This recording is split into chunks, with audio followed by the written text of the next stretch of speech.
La visite officielle du président de la République a été marquée ce lundi 18 juin par plusieurs audiences qu'il a accordées à de hauts responsables de la vie politique israélienne.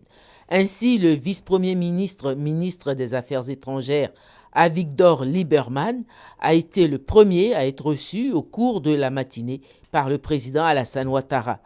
Le vice-premier ministre des Affaires étrangères israélien, a déclaré que c'est un honneur pour son pays de recevoir le président de la République de Côte d'Ivoire parce que la Côte d'Ivoire et Israël ont de très bonnes relations de coopération depuis de longues années.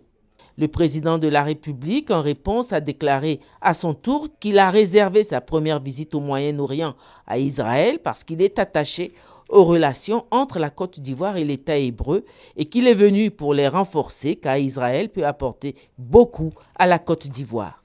L'après-midi, le président de la République a reçu le chef de l'opposition, le Parti travailliste, Mme Shelly Yeshmovich. Le président de la République a parlé avec elle de l'évolution du processus démocratique en Côte d'Ivoire, marqué par la mise en place des institutions, le bon déroulement des élections législatives, l'organisation prochaine des élections municipales et régionales et le dialogue avec l'opposition.